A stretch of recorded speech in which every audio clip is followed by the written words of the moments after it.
We'll be back Monday morning at 11 Eastern Time. Thank you for watching on SportsGrid and YouTube, and download the podcast. Have a blessed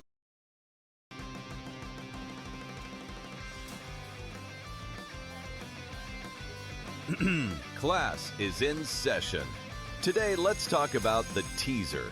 A teaser is a multi-leg bet where you shift the point spread in your favor. You get better numbers, but every selection has to win. It doesn't matter what you bet if you don't have the insights. Tune into SportsGrid and get ahead of the class.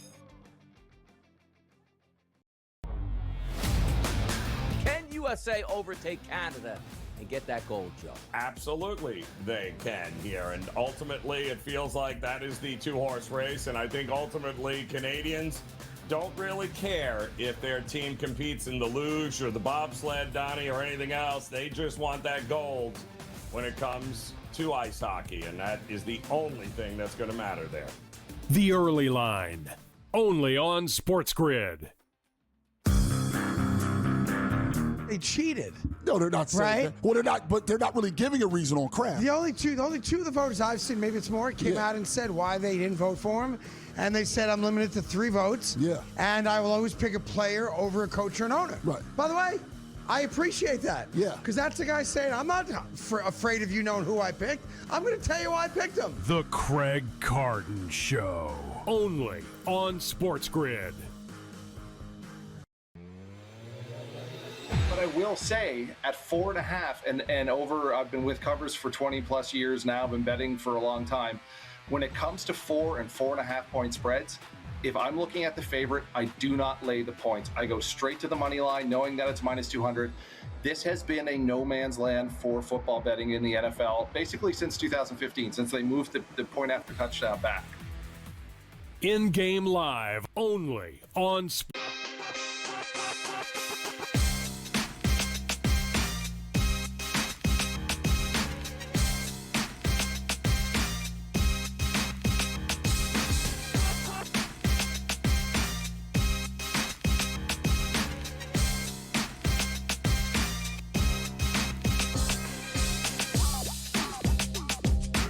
Absolutely delightful to see you on a Friday night right here on SportsGrid. Kevin Walsh with you from the Decisions Desk. Of course, it is Game Time Decisions, a show that is at the moment capping UAB, Kennesaw, Florida baseball. That is where we are, people. And we like where we are, quite frankly. We're about to be in the mix in the college baseball board. I just found out what RPI is. This UAB team, sweet. We'll get to that, okay? We will get to it. I cannot believe this is a college baseball show, but that's where we are on this Friday night. I think a lot of you will be looking to bet the basketball tonight. It's going to be a battle between the college and the pro game that grabs your attention. The big one on the college slate tonight, Purdue, Indiana, books out in abundance with plenty of odds boost as it relates to this 11.5-point number in a Big Ten battle. The Boilermakers are the 11.5-point favorite, looking to bounce back from a home loss to Michigan. Another home loss. It feels to me like Purdue has shown time and time again that they are not a legitimate, true Tier 1 or maybe even Tier 2 title contender, but they are still a game-to-game capable team. And Indiana has really left us, I think, with a lot of mixed results this year. They play within a Big Ten conference where, you can sit as they do at the moment, 17-9, just over 500 in conference play and feel good about it. However, they are a bubble team. And, man, an upset here at Purdue would go a long, long way for this group. The other ranked action tonight featuring kind of 2 regulars.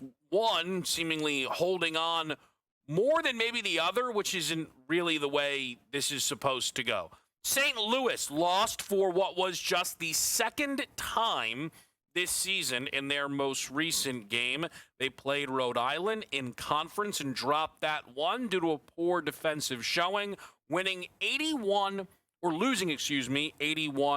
to 76 in that game. They play a VCU team who's pretty comfortably the second best team this year in the A10. VCU, in fact, with a win here tonight, would take a half-game lead overall within this conference, which, again, is kind of incredible to think it's on the board that this is a St. Louis team who is having this season and may not sit atop their own conference. But, the A10 is all right. The MAC, not necessarily as much, and it's a product of, all of these schedule talks that we seemingly have with Miami of Ohio. Tonight has my attention as they play Bowling Green. This will be a best bet for me, actually, tonight. I can tell you that much right now. I am excited to cap this game with all of you. On the NBA card tonight, I think a lot of people will be looking at the Lakers and the Clippers as Luka Doncic will be back for the first time in quite some time. Luka left early on for the Los Angeles Lakers, a game against the Sixers at home back in the beginning of February. We have not seen him since. It'll be about 2 weeks since Luka has last played in a game for the LA Lakers. And they're playing a Clipper team who's just clearly not going to go away. I, last night, tried to step up and take this team down. And if you would have told me, hey, Kawhi Leonard scores 23 points, 1 of 7 from 3, and the Clippers as a group go 8 of 33 from beyond the arc, I would have felt quite good. But this Nuggets team, I know they're injured.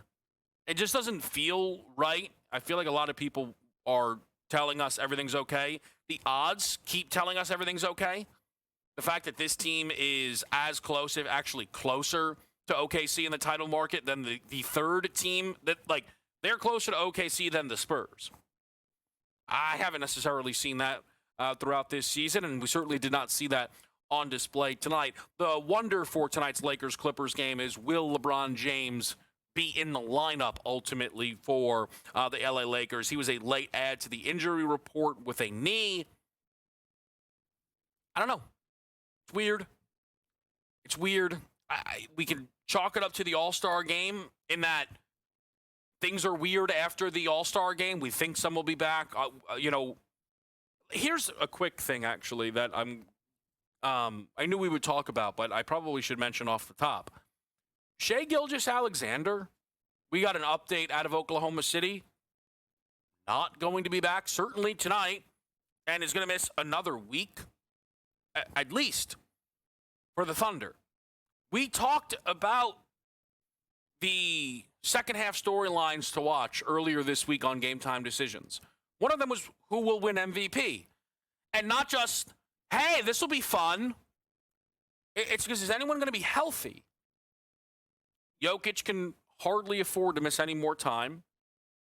Shai is now losing some of the buffer that he had. And with a Cade Cunningham 40 ball last night in the Garden, as they just completely punk the New York Knicks, and I'm sorry, but that's exactly what it is. Cade Cunningham comes down to 6-1. And what you also end up with, and what I think is an interesting move by the books this time, it feels like where they felt, okay, we can't be caught too vulnerable here, they drop your Jaylen Brown numbers even a little bit, right? We're seeing 60s in the market because, man, we may end up with, an MVP race just entirely dictated by games played. And I don't know. I don't think that's a great way for anyone to win the award. Cade Cunningham is an MVP caliber player. He's a top 5 MVP finish caliber player at this point in his career. I think he has the ability to get to the MVP level, but all 3 of the guys on that photo, right? If we just show it again, all 3 of them. We do not know if any of them will be eligible for league MVP. That's crazy. And that's what we're trying to figure out in the market. And it's a story in the MVP race, it's a story in the Defensive Player of the Year race, and it's a story in that Rookie of the Year race. The league tried, right? Hey, Ann Edwards versus Cooper Flagg. No Cooper Flagg. 15.5-point number.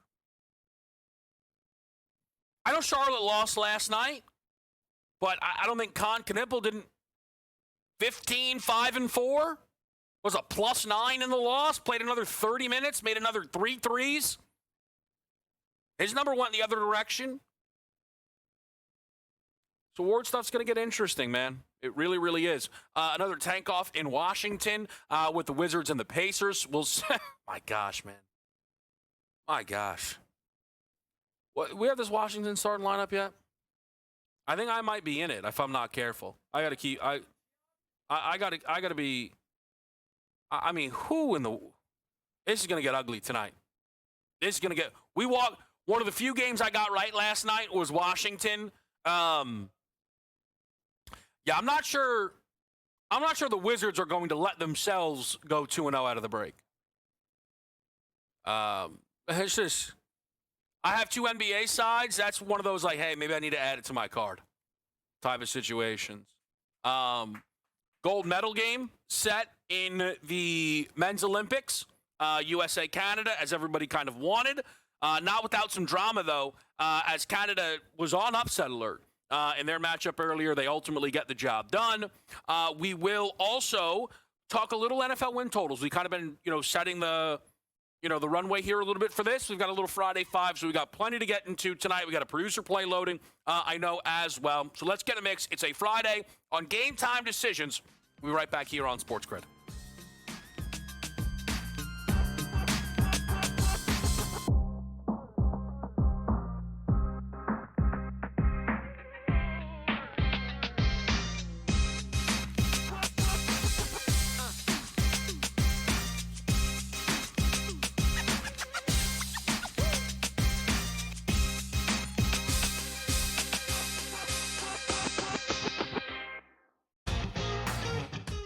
Obviously, I wanted to play golf. Like, I grew up in England. I came to America on a scholarship because my aspiration was to play the European Tour.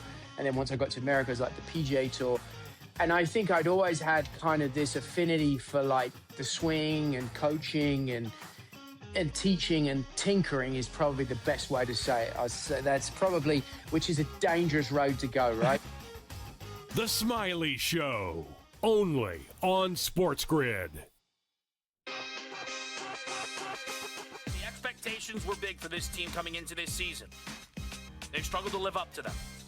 When you think about the 4 losses for Purdue, they've really felt ugly. Iowa State smashed this team in their building. They dropped the game to UCLA and followed it up by losing at home to Illinois. Game Time Decisions, only on SportsGrid.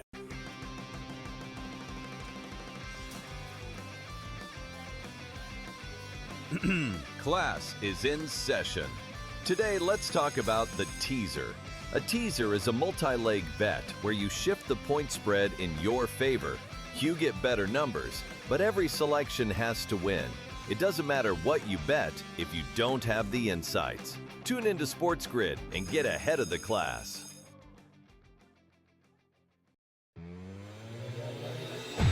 You had the over in U.S. Latvia. That literally was, I don't like the term bad beat, but it's a bad beat when you have 2 goals overturned in the first period alone and you outshoot a team like 300-6 and you can't get it over.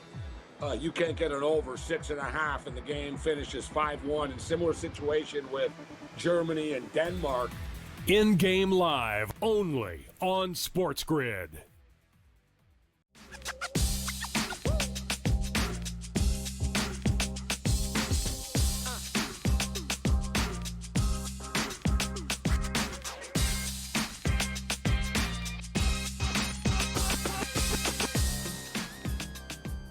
All right, let me update the Genesis quickly off the top. It's the one thing that I did not get to mention, and I'm getting some text from the Rory guy who seems injured, but I don't know, or seems angry. Oh, never mind. He he wrote, what a joke. Oh, that's good. Oh, that is good. Rory is roaring. right now. Now, Marco Penge has set the bar quite high. A real credit to Penge, who had to finish up his opening round today and didn't really close it in style. He actually bogeyed 18 to give you a four-way tie of 5 under at the end of that first round. He goes low today with a 7 under, no bogey round 2. But Rory is 5 under through 11, just eagled. And what are the live odds right now? I mean, this is a big-time root in here. I think the guys in the back are involved. I'm involved. Our guy Cam Stewart loved Rory. Rory's got a plus 190 to win this tournament. Penge is plus 430. Schauffele 6-1. Bridgman's 11. Tommy Fleetwood is actually 10. Let's find that big bad man. There it is. There it is. 100-1 Scotty. Don't even know if he's going to make the cut. Let's get eyes on that. At last look, Scotty wasn't, but I'm sure he figured it out. Yeah, he did figure it out. Of course he figured it out. I assume Scotty will make the cut. He's even. I can't see a world where the cut line would shift that much. Admittedly, like, when I hand up, Kev, you don't know what you're talking about. That's fine, but I don't think it's the case. I mean, if he so he snuck in. He's 100 to win. Now, I don't actually. I mean, it's 100-1. So you want to say, hey, I'll bet Scott Scheffler every time is 100-1 to win a tournament? That's fine. I don't care. You get my point. He's 9-1 for a top 5.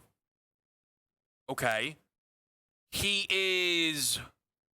Let's get the top. Where is this? I know I scrolled past it now. What's he like? Pick for a top 10? Where is this guy? 280 for a top 10? Nah. And where's the. He's minus 155 for a top 20. How? He was plus 110 at one point. So basically, they had to think that Scotty was going to miss the cut to hang another plus price on a top 20. What is he off of the pace of those guys who are right? It's about 4 off. Not, anywhere from 3 to 4 shots off, kind of ballparking it. He cleaned it up, though. He cleaned it up. He started bad again, for those who weren't watching Scotty today. But on the final 10 holes, he played it 4 under. We'll see. It's going to be one to watch. It's going to be one to watch again. I mean, that's Scotty, right? That's Scotty for you. Let's do the college, and then we'll rip through the NBA. But coming up, and I want to get to this here, okay? Producer play of the day. Not mad at it. Not mad at all. It is arguably, and I know people won't like this, the best team in the MAC, and it is their team total over. A 6:30 start for Akron against Ball State, and is an Akron first-half team total over. I feel like the guys have been solid long-term with the producer plays. I think they're looking for a winning week with this one.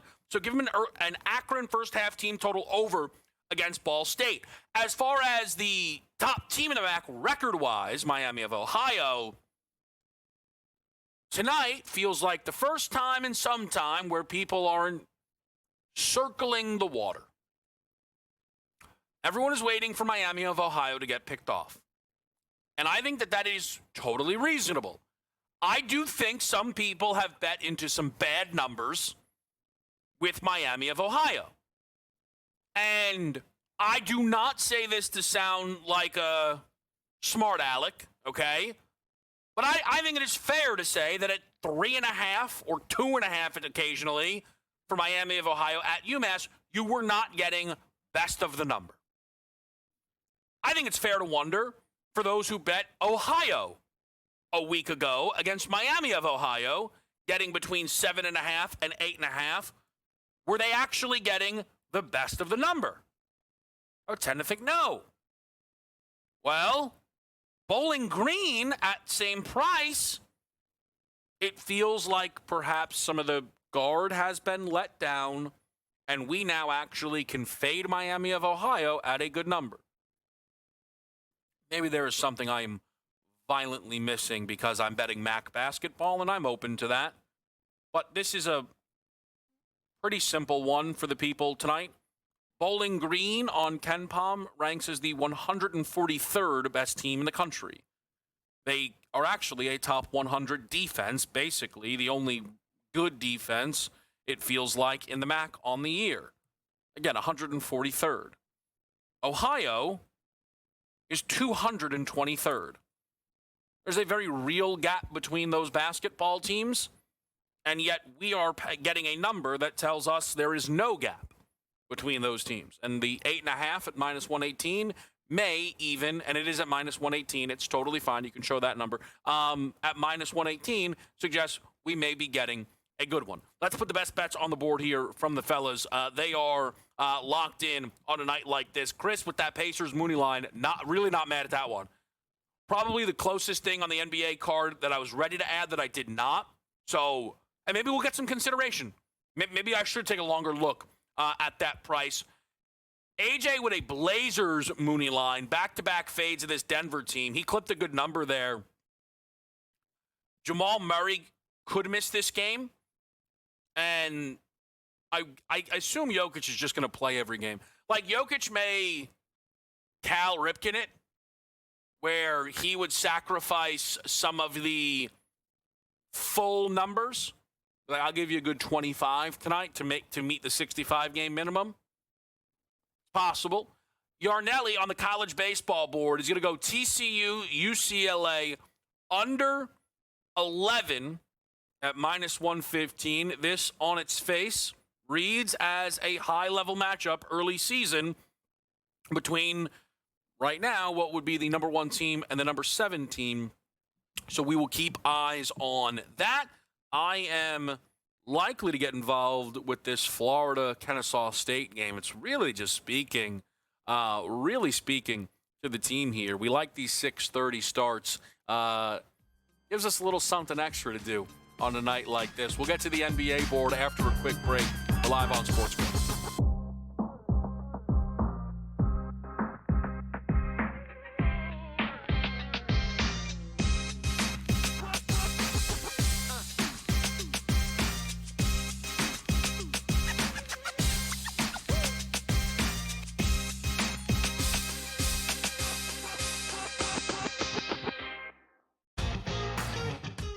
Obviously, I wanted to play golf. Like, I grew up in England. I came to America on a scholarship because my aspiration was to play the European Tour. And then once I got to America, it was like the PGA Tour. And I think I'd always had kind of this affinity for, like, the swing and coaching and teaching and tinkering is probably the best way to say it. That's probably, which is a dangerous road to go, right? The Smiley Show, only on SportsGrid. Expectations were big for this team coming into this season. They've struggled to live up to them. When you think about the 4 losses for Purdue, they've really felt ugly. Iowa State smashed this team in their building. They dropped the game to UCLA and followed it up by losing at home to Illinois. Game time decisions, only on SportsGrid.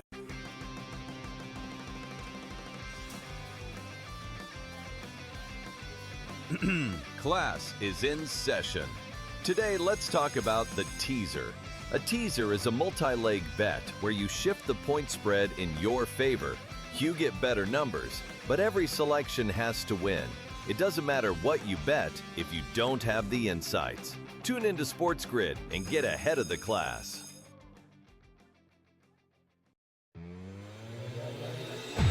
You had the over in U.S. Latvia. That literally was, I don't like the term bad beat, but it's a bad beat when you have 2 goals overturned in the first period alone and you outshoot a team like 300-6 and you can't get it over. You can't get it over 6.5 and the game finishes 5-1. And similar situation with Germany and Denmark. In-game live, only on SportsGrid.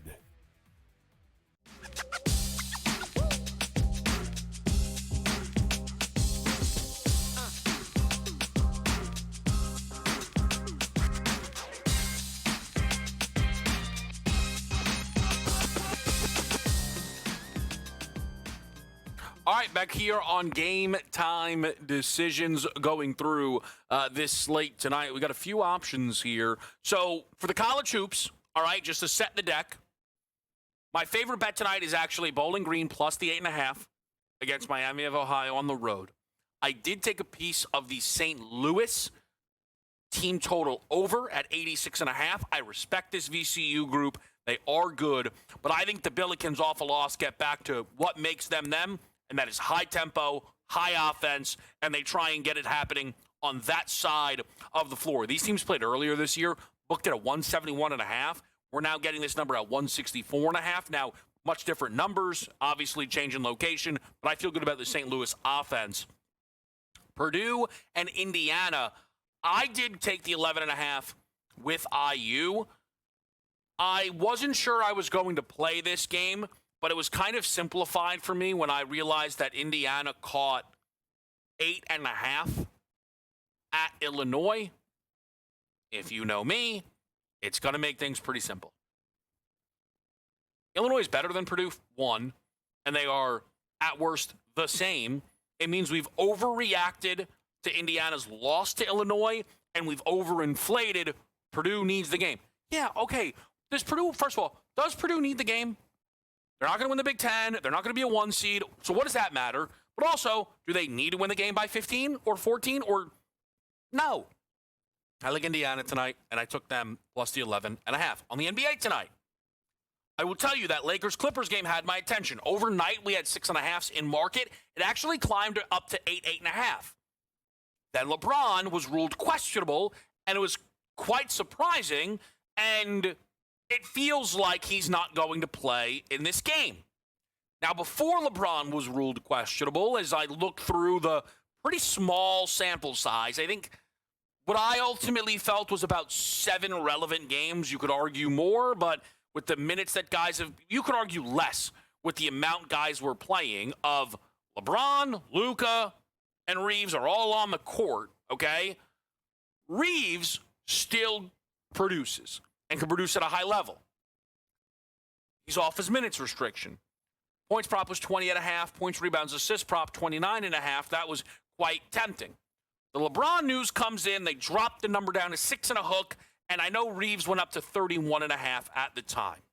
Ultimately, I feel better about playing Reeves without LeBron, and I think the starting point numbers were maybe a bit light, and I don't think they will catch all the way up if LeBron is out. What would probably be my single favorite bet in any sport tonight would be the Reeves points, rebounds, and assists. If LeBron is out, I'm going to wait for that information. But I'm letting you know that now because, well, we won't be here probably by the time we find out if LeBron is going to play. I am going to get involved with a couple of dogs on this slate tonight. It starts again with Charlotte. It's not a gimmick, but if it becomes one, I'm not mad at it. It feels like maybe people are jumping off this Hornets train. I'm still in. And last night, they covered the 4.5 in a loss. That's one for the good guys, right? Happy to, needed that one in the win column last night. But they did it in a game that they lost control of. They had a double-digit lead at points. They had to battle back from double-digit deficits.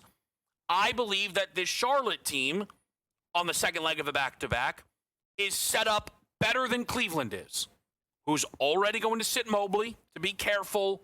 When's the last time Harden played consecutive games? Things have also been very easy for Cleveland right now. Harden, by the way, has played 4 games for them. 3 of them are the Kings, the Wizards, and the Nets. Those 3 teams' combined records wouldn't have them feeling like a combined. What is their combined wins? Right now, 30-42. So they would have 3 teams combined wouldn't be a standalone the most wins in basketball. I know I faded the Cavs yesterday. I know it didn't work out. It is what it is. These tanking teams, some lessons were learned.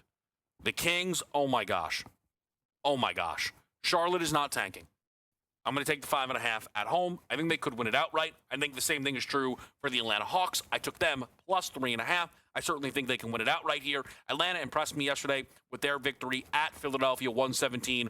Jalen Johnson continuing to play really, really good basketball, despite the shot from beyond the arc not falling, 32-10-5.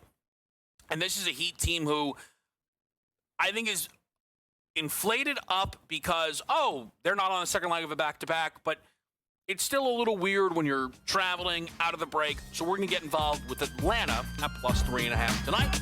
Talk to our guy Tom Vecchio after the break on SportsGrid.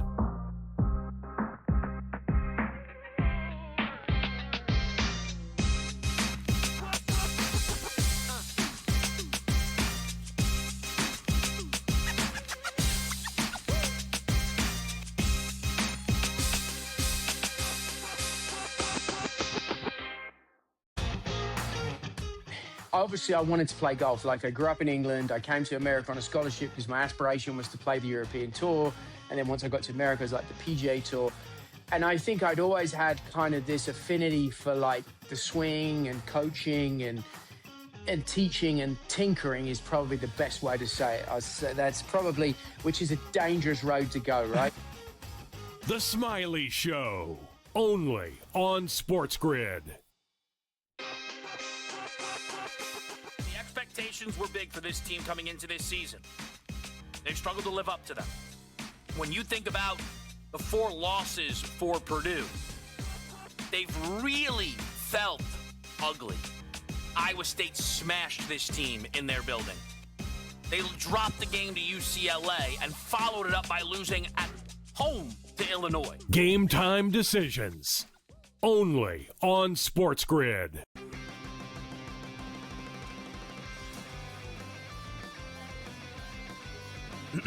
Class is in session.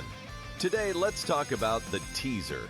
A teaser is a multi-leg bet where you shift the point spread in your favor. You get better numbers, but every selection has to win. It doesn't matter what you bet if you don't have the insights. Tune into SportsGrid and get ahead of the class.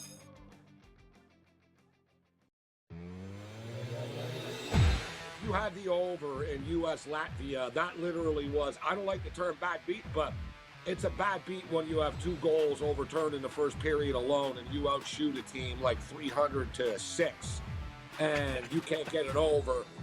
You can't get it over 6.5, and the game finishes 5-1. In similar situation with Germany and Denmark. In-game live, only on SportsGrid.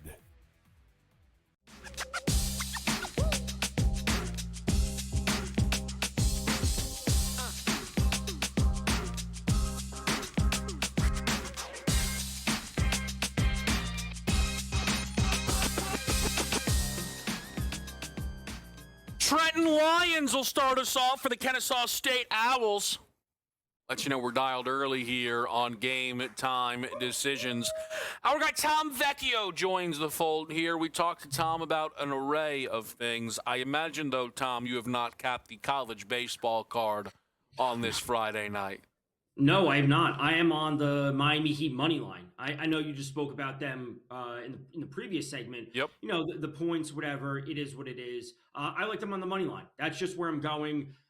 You know, they're playing good defense. They're playing really fast this year, which is obviously not something that we've traditionally seen from Miami. But I like that they're playing fast. The Hawks play fast. But, you know, you give me Miami with better defense, I'll take it. I think they're a good team. It's also a really important time for them. You know, they're sitting just a win and a half behind Philly, who's on a 3-game losing streak. We already know that Embiid's going to be ruled out. This is a chance for Miami to, like, hey, let's jump out of the play-in for one time in the last half decade. Let's actually get into the playoffs. Let's pick up some wins.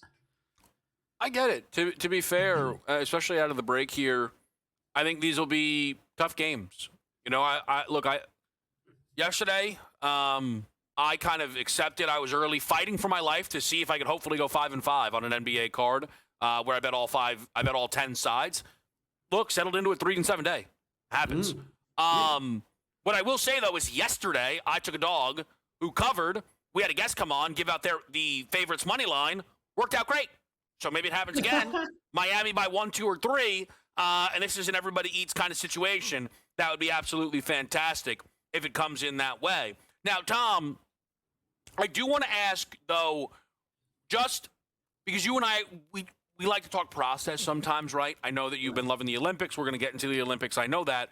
But the NBA, out of the All-Star break for you, how do you think you'll be on the NBA routinely? Hockey comes back, you maybe toss it aside. What's kind of the process for you right now? I think at this point of the year, for me, it's simple. You can get really into the weeds where you want to get to player props on teams that have nothing to play for. But if you give me a matchup of two teams that are in playoff position, that's what I ultimately want. So I want to take the slate. I want to narrow it down to, don't give me the Pelicans and the Bucks tonight. I don't want to be worried about that game. I want to be worried about the Heat and Hawks. Like, both teams have something to play for. The Hawks, obviously, a few spots behind them. That's what I ultimately want to be worried about. Games where both teams have something to play for, because that's where we see the best of the best. Like, that's where we see the player rotation tightened up. That's where we know we're going to be getting consistent 36, 38 minutes of the star guys, which makes the PRA bets, which are basically the only player prop that I really like to go to, makes those super consistent. Even if you lose some of those, at least I know I'm handicapping it correctly, where the guys should be playing in games that do matter, in good matchups, et cetera, et cetera. So I want to take the slate and narrow it down to teams that have something to play for. To Tom's point about teams who want to win, if you look at yesterday's slate, okay, there were two teams playing who want to lose against teams that want to win. Cleveland beat Brooklyn by 28, and Orlando beat Sacramento by 37 points. Mm-hmm. And people wonder why, we talk about the tanking being a second-half storyline. A lot of that rose to the surface because of the way Utah was doing things in-game, okay? But there are teams who have already made the cupboard so bare that things are going to look like this. That you're going to look, I bet always, in every situation, bet responsibly, right? But there can be attacks to, sometimes I feel with the Clippers, one of the reasons I have spoke so confidently that every single time someone put a future on them, they were wasting their money, and I've been right about that, is because I learned that lesson, okay, in a year where they actually made the conference finals, and then Kawhi got hurt, and none of it actually mattered because they weren't going to be able to put it together. I believe it was the year Phoenix ultimately lost to Milwaukee in the finals, okay? My point is this. Someone tonight might look at Oklahoma City and Brooklyn and go, whoa, 17.5 is a lot. I last night paid for confirmation it's not. I took 16.5 with Brooklyn, and we weren't covering by the end of the first quarter. You usually would think, Tom, we could get out of the quarter. Covering, down 18. Right, and, obviously there are ways that you can approach this from a betting perspective. Like I say, I want games where both teams have something to play for. If people are willing to dive into these games where there's very clear discrepancies, I honestly wouldn't lay 17 with Oklahoma City. I would just alt them. Like, if things go the course that they're supposed to go, I would take it up a few points. If a team's laying 10.5, I would alt them to 14.5. Right. And I'm getting plus money, and you decrease the unit size. So everything that you're betting is only plus money. So the win rate can be a little bit lower, but they're still going to come in. And if they win by 10, they're probably going to win by 15, in that kind of scenario. Yeah, I think that is fair. So, Tom, taking it into the Olympic hockey, we're going to talk some football with you here on this Friday night. What was your we'll start with the USA performance. What was your biggest takeaway from what was ultimately a 6-2 rout in a game that was supposed to be a dominant effort? They looked good. There were times where, things got a little bit uneasy. Things looked good because they also got a lot of power plays, which I don't expect to happen versus Canada. Tage Thompson left early, which I'm certainly keeping my eye on. He's a very good goal scoring presence for the U.S. in their bottom six, so I'm a little bit worried about that. Hellebuyck looked fine. I don't think it was a perfect game by any means, just because some of the mistakes that I didn't enjoy seeing, but they got through, and the job's not done. That's what it comes down to. Like the Kobe quote, doesn't matter if you're up 3-0 in conference or the NBA finals, the job's not done for the U.S. So winning this game really doesn't move the needle for me. They have to get through. They have to play on Sunday. Who individually has caught your eye the most in this tournament for the Americans? Dylan Larkin.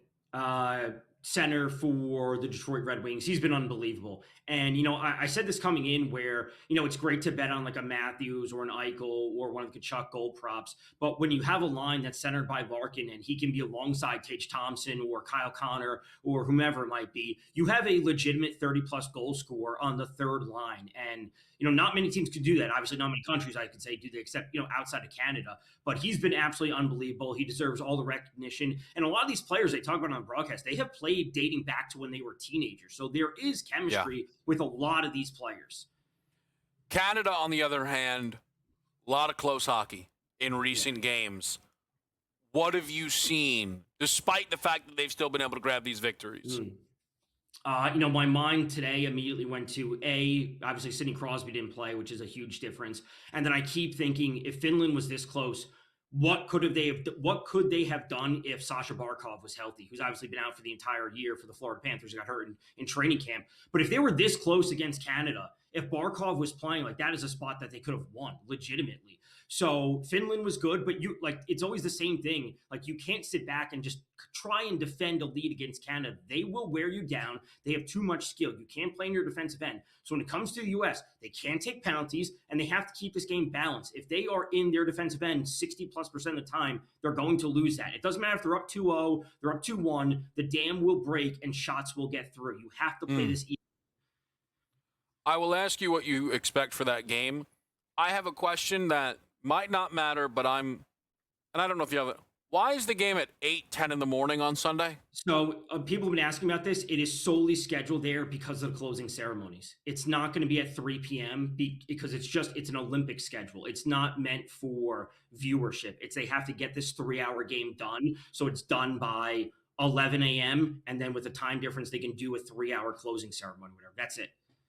Still feels like bad booking by someone, right? Like, for sure, then have the game on Saturday, right? Isn't that not super easy?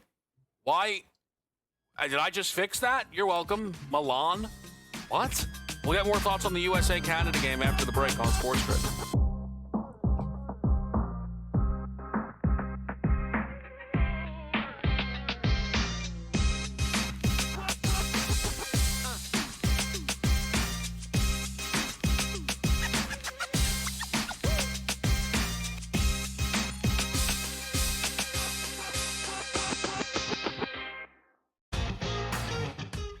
Obviously, I wanted to play golf. Like, I grew up in England. I came to America on a scholarship because my aspiration was to play the European Tour.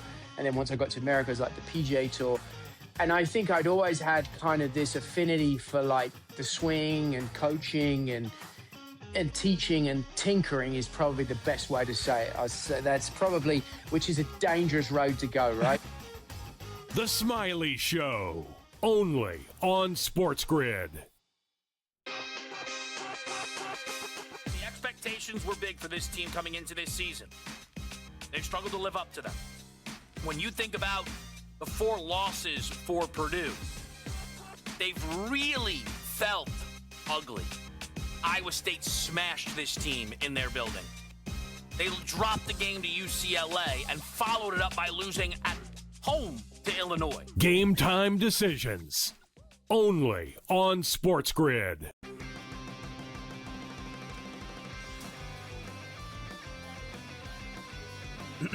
Class is in session. Today, let's talk about the teaser. A teaser is a multi-leg bet where you shift the point spread in your favor.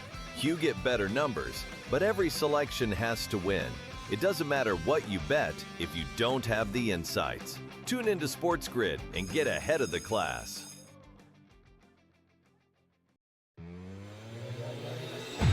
You had the over in U.S. Latvia. That literally was, I don't like the term bad beat, but it's a bad beat when you have 2 goals overturned in the first period alone and you outshoot a team like 300-6, and you can't get it over.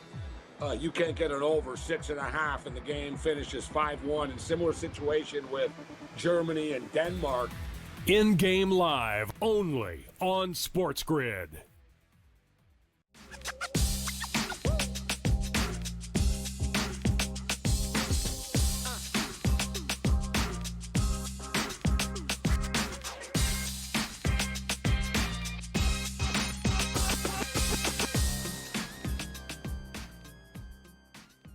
Game Time Decisions here with you on a Friday night. The biggest thing that happened today is the finalizing of the gold game on Sunday between Canada and U.S. for the men's Olympic hockey. This is the, at least here and probably in Canada, most talked about event. I don't want to say it's the biggest event of the Olympics. I don't want to be naive. I know here it is, though. The lines have come out. It might vary book to book. I see one book right now at a minus 113 Canada money line price compared to a USA minus 106. Total at 5.5. Quite heavily juiced towards the under. Another book is at a minus 125 on Canada compared to a plus 105 on the US. But still very similar with a 5.5. Quite juiced to the under. Tom, what is staring or jumping out to you the most in this game? It wouldn't be. I like the under, but I wouldn't be immediately going to that. There is a section for the player MVP, and you can still get Macklin Celebrini at 27 or 28 or 30 to 1, which is an unbelievable price on him, considering that he has 5 goals thus far. And, you know, McDavid did set a points record for most total points by an NHL player in the Olympics, but what Macklin Celebrini is doing with goals is equally as impressive, and especially the fact that he's 19. So this is the debate we often have when it comes to the Conn Smythe, Kev, which we've talked about before. It's like, well, this player has 15 points in 15 games. It's like, yeah, that's impressive. But a player has 10 goals in those 15 games, and those are, game-changing, series-changing goals. Like, the goals are always going to be weighted just a bit more. So, I would take a position on Celebrini at 30 to 1 to win the MVP. I think that's certainly a nice shot. And I do lean under. This game getting past 3-2 would surprise me. Where is the MVP market, Tom? I see it on FanDuel. It's under Men's Olympics, the player futures. McDavid is the favorite at minus 185. And that's certainly fine just because he is leading when it comes to points overall. But a huge performance from Celebrini with a goal or two, I think could easily put him in the conversation. Yeah. I want to try and find some more of the... How heavy is the McDavid price? He's minus 185, and the next player is Quinn Hughes, or the next two players tied are Quinn Hughes and Connor Hellebuyck. They're both plus 650. So it's a substantial gap from McDavid to the next player. Is the idea, Tom, that someone can win this in a losing effort? It's just like the Conn Smythe, like McDavid a couple years ago. Like, he wins the Conn Smythe, but that was an extreme outlier, right? I feel like with McDavid doing that, like in the Olympics, he set a record though. It's like he's setting an Olympic record for most points in Olympic Games, which is kind of the same thing. So like they could lose, but he could have 3 points on Sunday and they still lose. So to be clear, it would be another outlier, right? Sure. It's not that it's easier to do in the Olympics. Right. Okay, fair. Because, I mean, listen, he is an outlier, right? You know what I mean?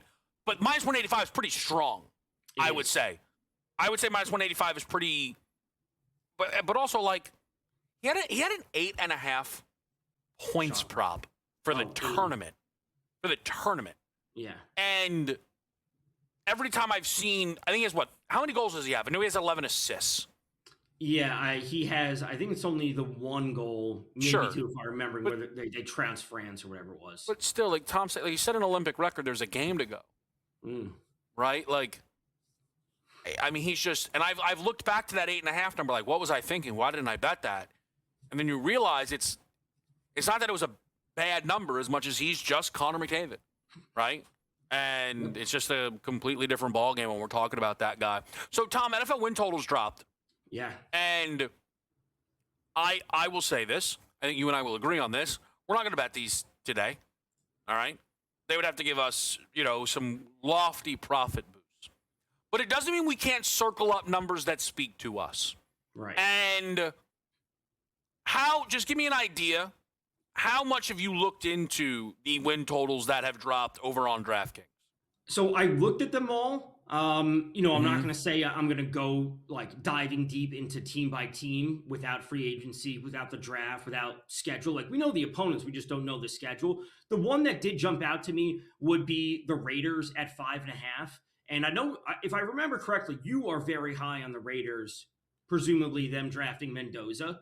Yeah. And I think the connection or the like the similarities that people are going to be drawing from them, or the example is like what happens with the Commanders and Daniels. Like it's just this massive increase in talent. There's a clear jump in offense. There's just a new feel for the team. Now they could go over this and not make the playoffs. I'm not saying the Raiders are going to go on to a championship game in first year with a new quarterback, but them getting 6 wins or 7 wins wouldn't shock me. Now it is a very tough division. We know that just because there are 3 potential playoff teams in their division alone, but them getting to 6 wins wouldn't surprise me. It's a Raiders team who I am very excited about game to game. Oh yeah. It is a Raiders team that I know Tom will agree, but I'm very curious. Whatever. Tom, I think Trey McBride being drafted comfortably in front of Brock Bowers is insane. I know it's early best ball, but I think it's nonsense. I think it's nonsense. Like he's being comfortably drafted ahead of Brock. Right. So we don't know who the Cardinals quarterback is. I know I keep cutting you off, but like, no, it's crazy. crazy. Quarterback is theoretically, as of now, as of this moment, without free agency, without the draft, they still want to give the ball to Marv Harrison, even though he, had an up down year. Michael Wilson's legit good. Yep. Trey McBride's amazing. We know that. But when it comes to the Raiders, like, where is that other receiver? Now, they definitely need to draft someone. They need to bring someone in free agency. Alec Pierce is the name that keeps coming up. But for Bowers to be that far behind, there's not a lot of target competition for Brock Bowers at this very moment. They need to remedy that just to have more weapons overall. But that gap should be much closer to your point. Brock Bowers is unbelievable as well. But there will be target competition that obviously closes that gap. Yeah, at some point we're going to do the podcast, I promise. I also just want to say this, and listen, I might be breaking rule. I'm going to keep Tom at the end on the other side of this, all right? Okay, I just want to say this. Trey McBride's great. Brock Bowers, he's better than Trey McBride. That's not a diss. Brock Bowers is just better than him at football. We'll be right back here. We're live on SportsGrid.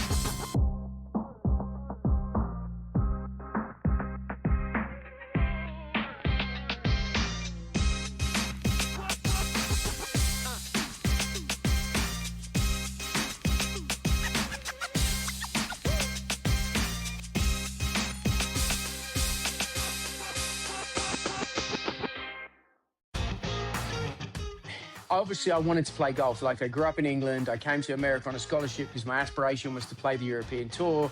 And then once I got to America, it was like the PGA Tour. And I think I'd always had kind of this affinity for, like, the swing and coaching and teaching, and tinkering is probably the best way to say it. That's probably, which is a dangerous road to go, right? The Smiley Show, only on SportsGrid. Expectations were big for this team coming into this season. They've struggled to live up to them. When you think about the 4 losses for Purdue, they've really felt ugly. Iowa State smashed this team in their building. They dropped the game to UCLA and followed it up by losing at home to Illinois. Game time decisions, only on SportsGrid.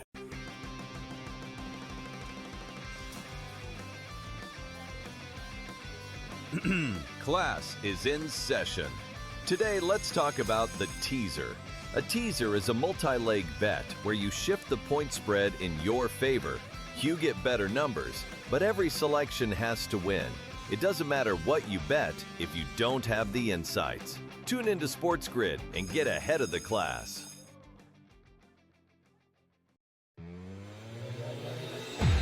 You had the over in U.S. Latvia. That literally was, I don't like the term bad beat, but it's a bad beat when you have 2 goals overturned in the first period alone and you outshoot a team like 300-6, and you can't get it over. You can't get it over 6.5, and the game finishes 5-1. And similar situation with Germany and Denmark. In-game live, only on SportsGrid.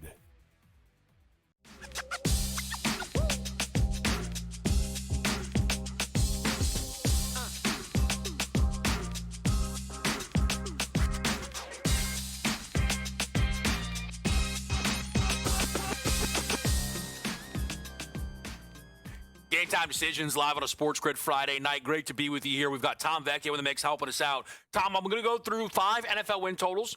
It's a little Friday 5 situation. Before we do that, though, remind the people your favorite bet on tonight's NBA card this Friday night. I'm just going with the Miami Heat. The money line's a little bit heavy. You know, it's minus 150, minus 160 thereabout. I think they are the better team compared to the Hawks. I like that the fact the Heat are playing faster this year than ever before, really. They play good defense. And again, I think this is an important time for the Heat, not just coming out of the break, but with Philly kind of faltering right now, 3-game losing streak. We know that Embiid's going to be out tomorrow. They need to pick up some wins, jump out of the play-in and into the playoffs.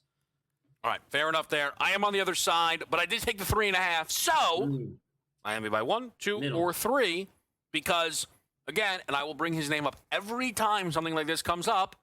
If it was Joe Lisi, right, and he was on the Hawks, he'd root for the outright, or he'd root for Miami by 100. But that's not what we are going to do here. Okay, Tom, a little Friday 5 NFL win total edition. You mentioned Vegas catching your eye. We have a double up here, which is actually quite incredible, from both AJ and the Mystery Man liking the New York Giants over the 7.5. And then, and you wouldn't, I think, expect this, but it comes in a 3-pack of unders. Sam for the Chiefs at 10.5, Chris for the Jets at 5.5, myself for the Saints at 7.5. You see those options there, Tom. Which one really catches your attention, like or dislike? So the Saints number, I'm just surprised that it's 7.5. Like, I think that's a bit much. Like, there's no doubt the Saints played better this past season than I anticipated. I think Tyler Shuckey is good enough, but 7.5 feels like a little bit much. The Chiefs number, you know, this is obviously a lot of it is contingent on Mahomes. And a part of me would almost be willing to wait to bet the under if there's more positive news about Mahomes. There's obviously been a lot of reports that he's planning on playing week 1. He's pushing to play week 1, all these things. I would almost be willing to wait and say if he does end up getting there, we're going to get an 11.5, and then I would love the under. I understand the look at 10.5, but I do almost want to wait. And then the Giants, I actually had this thought yesterday where I was like, is this like one of the first times in recent history that the Giants actually seem like a competent organization where they're actually doing good things and making good steps across the board? Because they have a ton of talent. You know, obviously with Dart, if you bring back Neighbors, just another year of development. They have good edge rushers, improve the offensive line, and now we're actually cooking. Like, now we have something, and this is actually like the first time in however long the Giants actually seem competent. So Tom, I've learned I'm on an island, but my hot take is I don't think they seem competent. Okay. I think that Harbaugh has not cleaned things. Harbaugh got there, and then it took him a week to figure out the contract. The guy who got a raise, right, was like, yeah, no, I'm still in charge, not Harbaugh. They were dead set on their offensive coordinator. He got the Browns job. They scramble hired Matt Nagy. And they were like, we need another voice in the room. How about Brian Callahan? Here's a take for everyone. I haven't said this to a Giants fan yet. I'm going to have to crowdsource this a little bit. I'm not positive Harbaugh likes Jackson Dart. Like, I don't think the main reason he took the job was Jackson Dart. That's just kind of where I'm at right now. I do think, Tom, and it's a very complex situation. I'm trying to narrow it into just the football lens, the Rashee Rice stuff. Kansas City people seem to see that news, and they were like, oh, yeah, we might be closer to the end than the beginning with this Rashee Rice situation. And I think that makes KC now a fascinating watch when we talk about off-season moves, because they now basically may have a full new position of need in terms of wide receiver. They do, and I would say a lot of this is obviously directly tied to Mahomes. As I said, you know, there are reports that Mahomes is pushing to get back, but, you know, I said this as soon as Mahomes got hurt. I said they should, I don't want to say they want to tank this upcoming season, but if Mahomes wasn't going to be good to go until Halloween, let's just call based on when he got hurt, you could just use this upcoming season. What a great question. Clear cap space, right? You get a new offensive lineman, you get guys to sign up for the coming season and be like, hey, now we have a refreshed Mahomes who's ready to roll, new contracts, new offensive linemen, and then now we actually can take another run at this for another 5 years. I don't think Andy Reid would love a burn year. It's interesting. Right. If Kelsey retires, that becomes more interesting. Now, I am fascinated to see what does that team do at backup quarterback. Tom, great as always. We get back to the college slate on a Friday night next.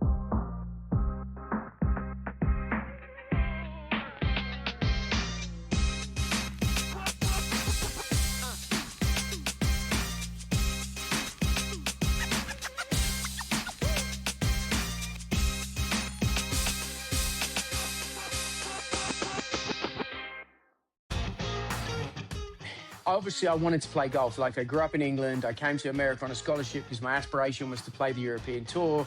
And then once I got to America, it was like the PGA Tour. And I think I'd always had kind of this affinity for, like, the swing and coaching and teaching, and tinkering is probably the best way to say it. I'd say that's probably, which is a dangerous road to go, right? The Smiley Show, only on SportsGrid. The expectations were big for this team coming into this season. They've struggled to live up to them. When you think about the 4 losses for Purdue, they've really felt ugly. Iowa State smashed this team in their building. They dropped the game to UCLA and followed it up by losing at home to Illinois. Game time decisions, only on SportsGrid.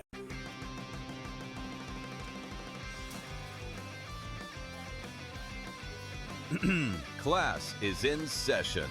Today, let's talk about the teaser. A teaser is a multi-leg bet where you shift the point spread in your favor. You get better numbers, but every selection has to win. It doesn't matter what you bet if you don't have the insights. Tune into SportsGrid and get ahead of the class.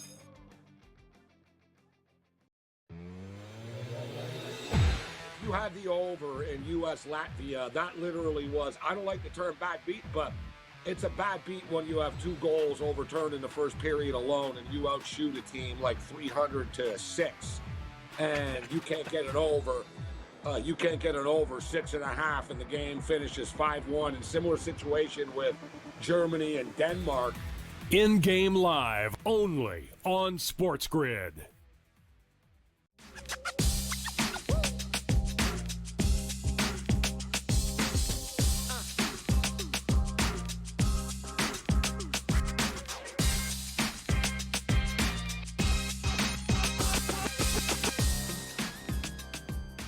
All right, game time decisions. We are here with you on a Friday night, and we've got a college slate to dive into, and that means we've got Rob Donaldson helping us out. Rob, I'm going to start with a little out-of-left-field question, just because I know that you are a man who loves to get involved with. I feel like a number of slates. I feel like you shine sometimes when it's the mid-major stuff, and the answer to this could be no, and to some degree, I almost hope it is. Do you bet college baseball? I do not. I do Thank not. goodness. I dabble a little bit with the Iowa Hawkeyes, but that's the extent. It's just one team? You know, that's my alumni base. I almost Okay, thought fair about enough. going there for college, and so that's why I'm tied. All right, that's fair enough. They wrote me into the back, so I right now have like eyes on Florida, Kennesaw State, and I'm like wondering like what am I doing with myself right now? Although, you know, the second inning is open. They keep running out into double plays though, Rob, which is just more than I really should even be worried about with this SEC baseball slate. Let's get into the college hoops here tonight, though, where a lot of eyes are going to be on St. Louis in a bounce-back spot against VCU. I know this one is just tipping, but is this something that you're trying to get involved with? Yeah, this was something I jumped on when the line was set at 9.5 at open for VCU. And I think the biggest reason why there is I totally understand the St. Louis bounce back angle. This is a very good team. It's also a very highly volatile team where a number like a 7.5, 8.5, 9.5 is easily reachable in garbage time or even just flat out throughout the jump of this game. But I do think that when you look at VCU here, this is a team that's a very good brand playing their best basketball right now. And even though it's on the road, I still feel like they're going to be in this game from the money line standpoint. If you're giving me 7.5, 8.5, 9.5, I'm 100% going with that side. Yeah, I don't mind the look at all. I took a St. Louis team total towards the over, but it was I like their offense. But VCU, they feel like they can be really in the mix here in this game. The other play I believe that you have tonight, it may be underway, or one of the other plays I should say, is from the MAAC, which is also apparently going to undergo a name change. It's all very upsetting to me. Whatever. I'm definitely going to end up getting into it. I know I am. But what are you betting in the MAC tonight, Rob?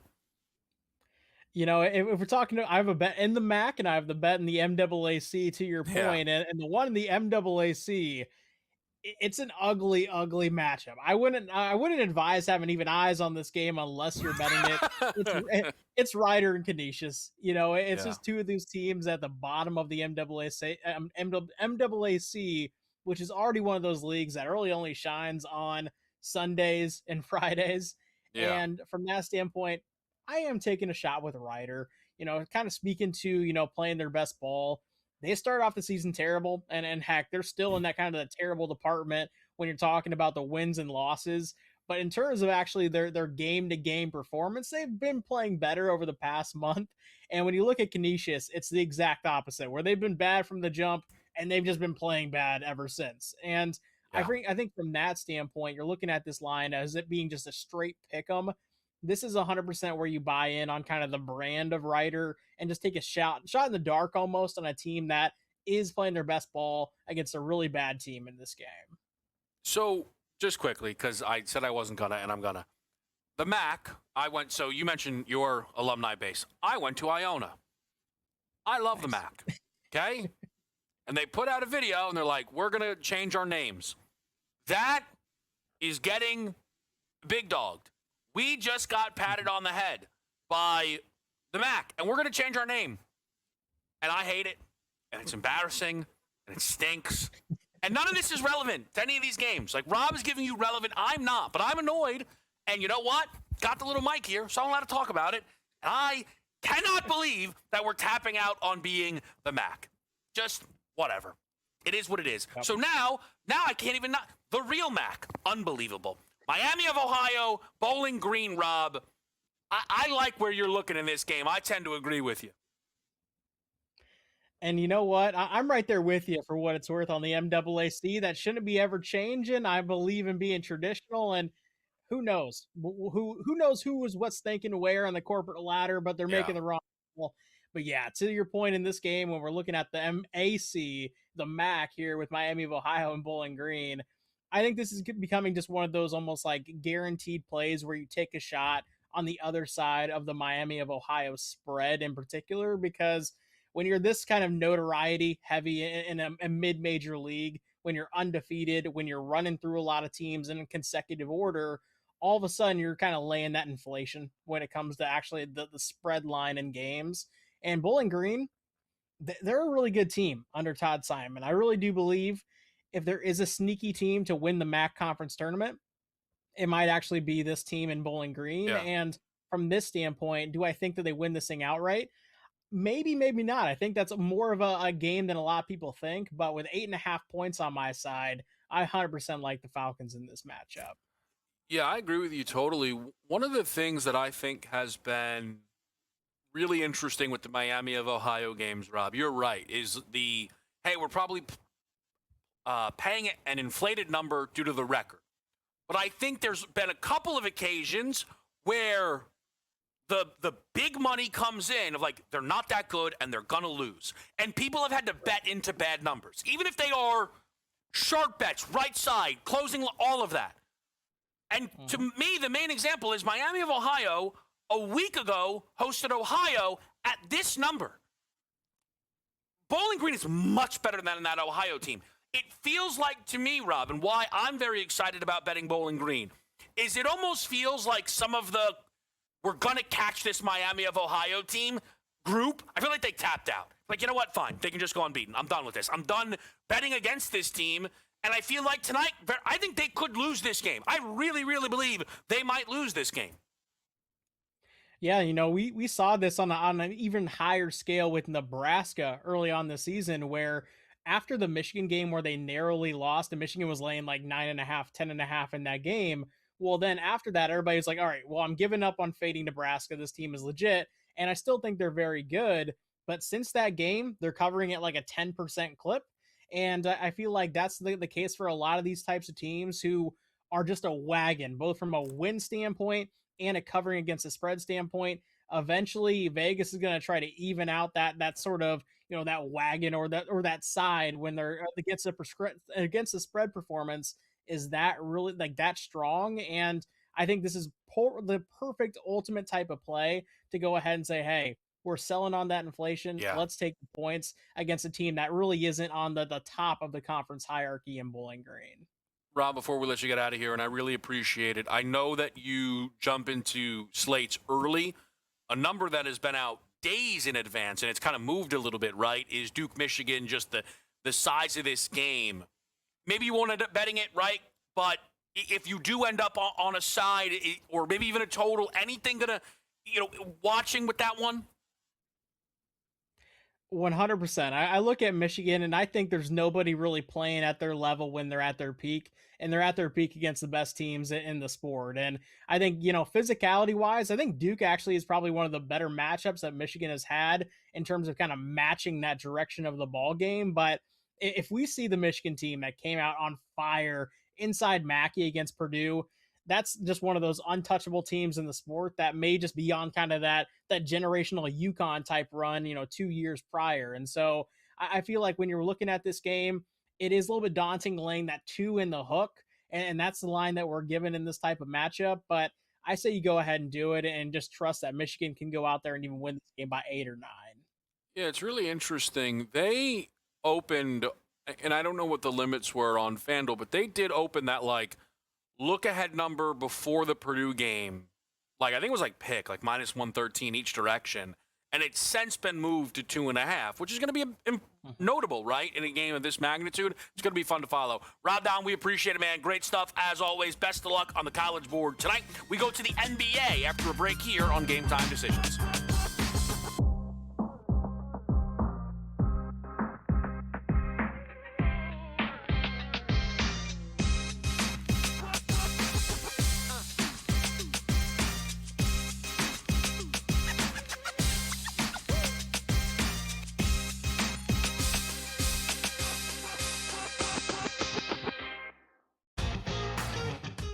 Obviously, I wanted to play golf. I grew up in England. I came to America on a scholarship because my aspiration was to play the European Tour. And then once I got to America, it was the PGA Tour. And I think I'd always had kind of this affinity for the swing and coaching and teaching and tinkering is probably the best way to say it. That's probably, which is a dangerous road to go, right? The Smiley Show, only on SportsGrid. Expectations were big for this team coming into this season. They've struggled to live up to them. When you think about the 4 losses for Purdue, they've really felt ugly. Iowa State smashed this team in their building. They dropped the game to UCLA and followed it up by losing at home to Illinois. Game Time Decisions, only on SportsGrid.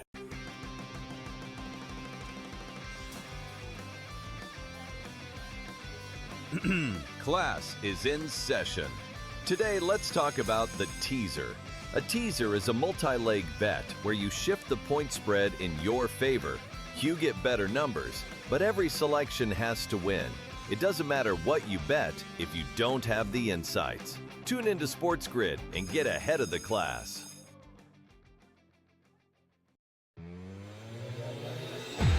You had the over in U.S. Latvia. That literally was, I don't like the term bad beat, but it's a bad beat when you have 2 goals overturned in the first period alone and you outshoot a team 300-6 and you can't get it over. You can't get it over 6.5 and the game finishes 5-1. And similar situation with Germany and Denmark. In-game live, only on SportsGrid.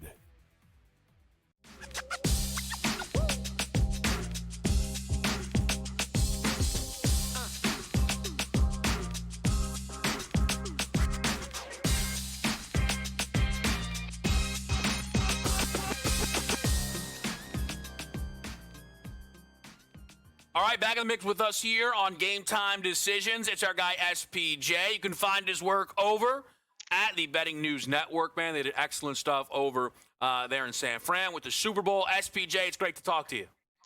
Yeah, good to talk to you, man. Glad to be back. I'm actually back in Nashville now, so not on the West Coast anymore, but I finally recovered from the trip out to San Francisco, which was fantastic, and talk some NBA tonight, man. So excited to be back with you. I know you have a couple of picks that are just getting off the board here. Likely numbers wouldn't have moved too much. People also still always interested in the process. So give us an idea of what you're playing that's just getting underway in the association tonight.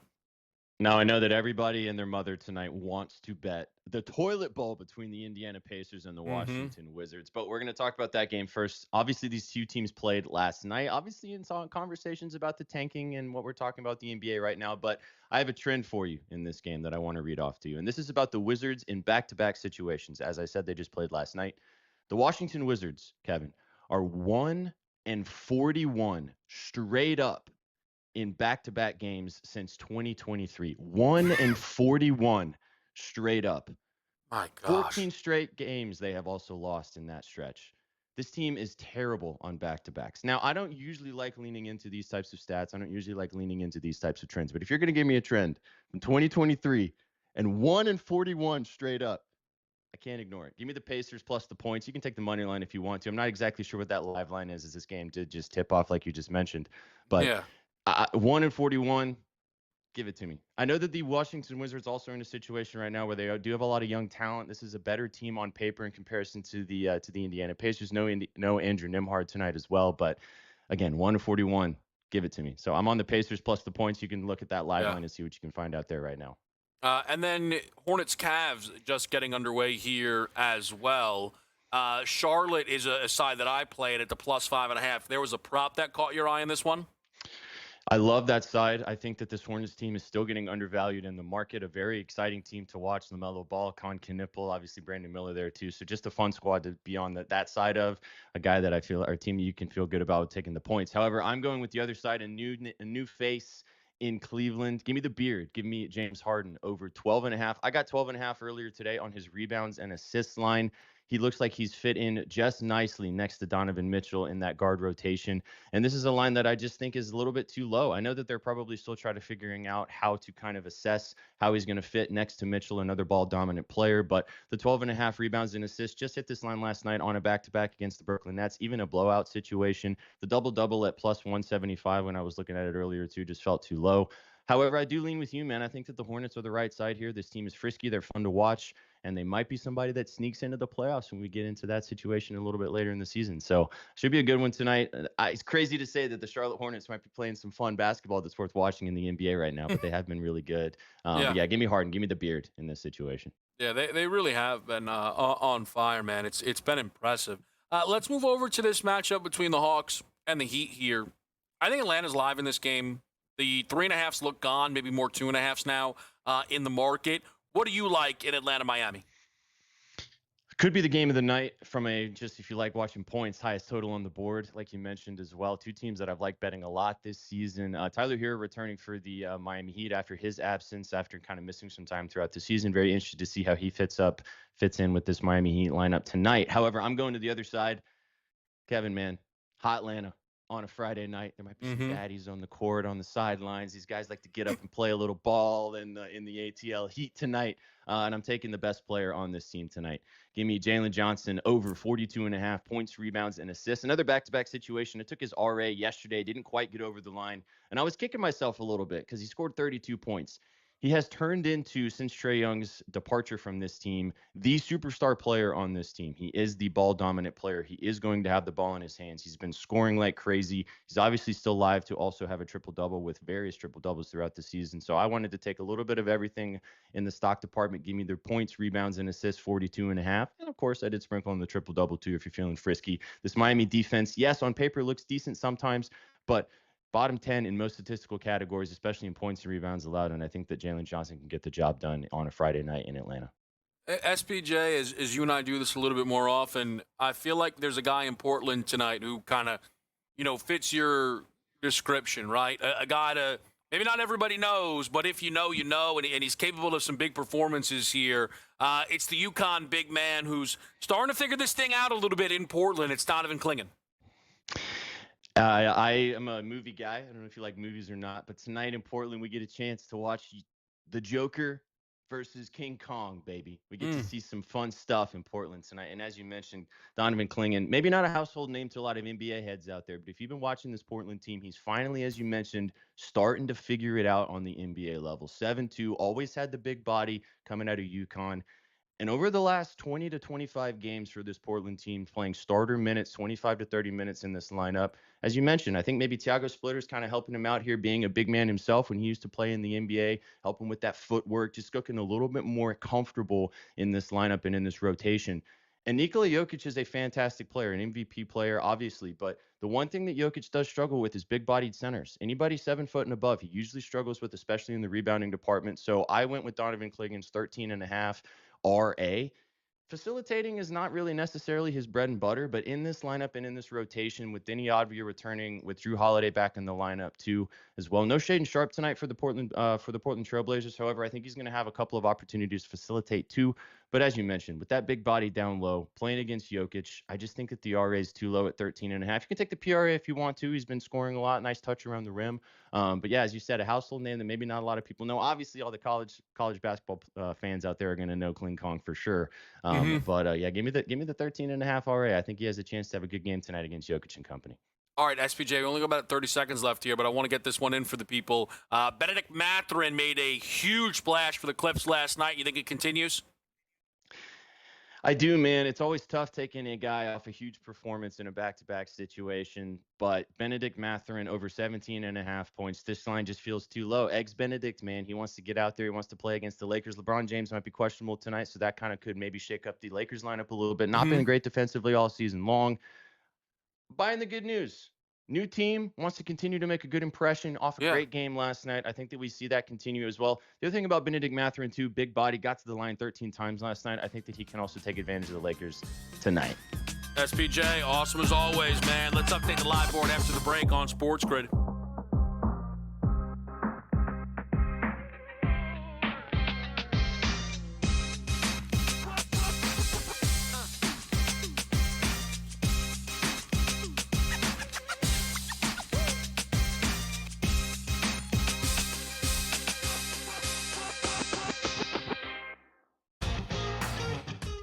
Obviously, I wanted to play golf. Like, I grew up in England. I came to America on a scholarship because my aspiration was to play the European Tour.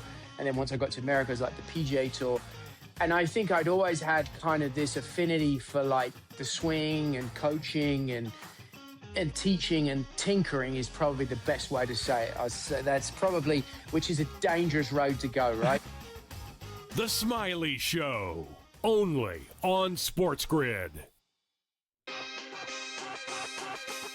Expectations were big for this team coming into this season. They've struggled to live up to them.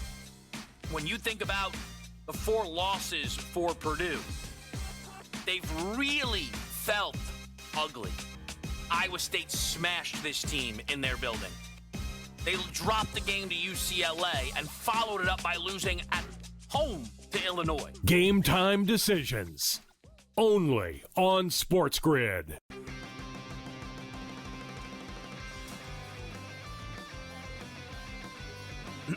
Class is in session.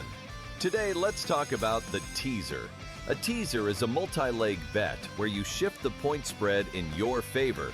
You get better numbers, but every selection has to win. It doesn't matter what you bet if you don't have the insights. Tune into SportsGrid and get ahead of the class.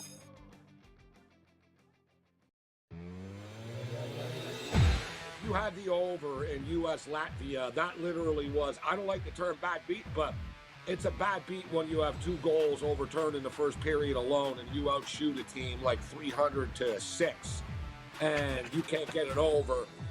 You can't get it over 6.5 and the game finishes 5-1. And similar situation with Germany and Denmark. In-game live, only on SportsGrid.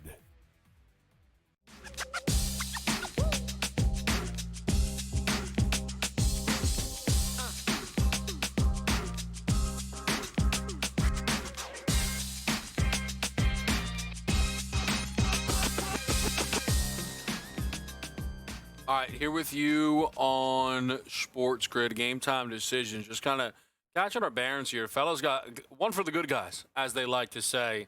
With 2 seconds left, the producer play of Akron's first half team total is a winner. 38 goes to 40 as a 40-36 lead is what Akron is holding right now over Ball State. So no major upset alert in that game. Upset alert brewing, though, in the A-10. The Billikens down double digits early to VCU. A 14-point lead at 1 point here for the Rams.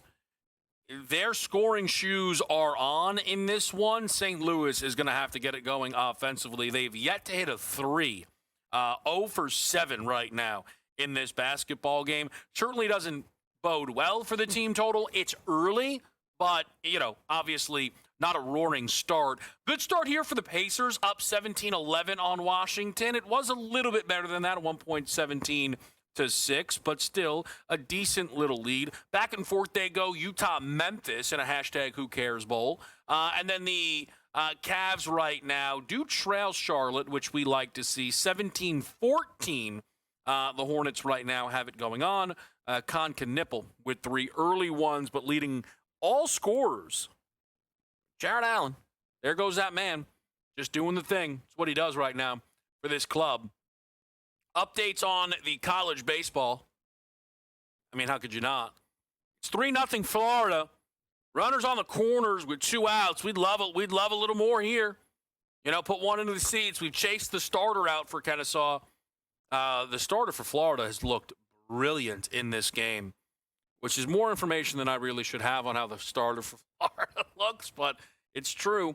On the golf side of things, Rory McIlroy right now is still 2 back off Marco Penge. Jacob Bridgman looks to bring a one-shot deficit maybe to a co-lead through 2 as he is 1 back right now. The live odds have, let me get an idea here. Let's see. Rory 2-1, Bridgman 470, Penge 5-1. Adam Scott shooting up this board right now. He's at 10 under. Wow, he's had himself a really, really nice day here. Wow, 9 under on the day for Adam Scott. Nobody's played better here through 15 for Adam Scott. Certainly something we're going to keep our eyes on as far as the golf goes. Hey, let me see. NBA-wise, noteworthy Atlanta-Miami. We're on Atlanta, okay? Catching 3.5 in this game. I think they can win it outright. Wolves-Mavs, 13.5-point number right now from Minnesota. Curious to see how Anthony Edwards responds from his big-time All-Star weekend, winning an All-Star game MVP. You do have an 8 o'clock tip later on. It's Oklahoma City, and it is Brooklyn, a 17.5-point number. No Shai Gilgeous-Alexander, where he now becomes another guy that we add to the list of guys who might miss out on awards and All-NBAs due to eligibility concerns. He has played 49 of 56 games. That's 7 missed. You can miss 17. They have said it'll be another week for Shai to be out at least.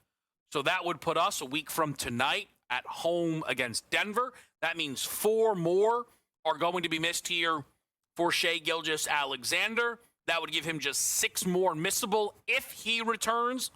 If he returns for that game against Denver, I will say if he doesn't return in that game against Denver, he might just be cooked. Not for the season, but they then take a road trip. I don't know. Like maybe they say, you know what? It is what it is. The awards are what they are. Or let's do this quick. 1, 2, 3, 4, 5, 6, 7, 8. Do they push it? If he misses 8 games, then he'll have 2 to play with, and he won't have to play a road game until March 17th. Maybe. But now a big-time part of capping the league MVP live is who is actually going to play. And it's a little much, if we're honest. It's a little much, if we are honest. So let's continue to follow the live board, but let's update the golf with the help of our guy, Brady Cannon. How real does the Rory McIlroy start? And Scotty? Well, we'll figure it out after the break on SportsGrid.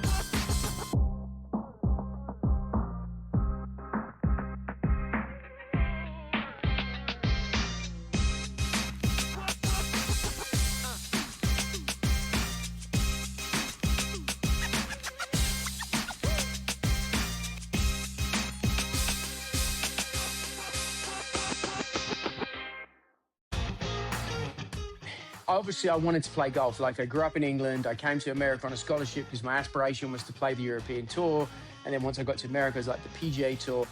And I think I'd always had kind of this affinity for, like, the swing and coaching and teaching, and tinkering is probably the best way to say it. That's probably, which is a dangerous road to go, right? The Smiley Show, only on SportsGrid. Expectations were big for this team coming into this season.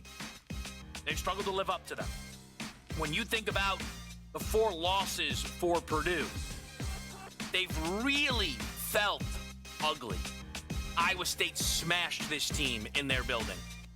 They dropped the game to UCLA and followed it up by losing at home to Illinois. Game time decisions, only on SportsGrid.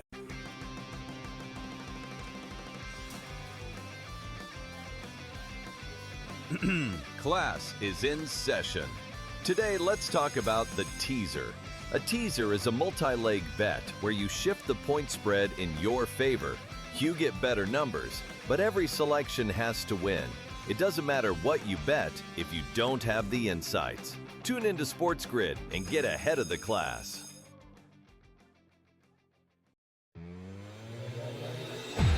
You had the over in U.S. Latvia. That literally was, I don't like the term bad beat, but it's a bad beat when you have 2 goals overturned in the first period alone and you outshoot a team like 300-6, and you can't get it over. You can't get it over 6.5, and the game finishes 5-1. And similar situation with Germany and Denmark. In-game live, only on SportsGrid.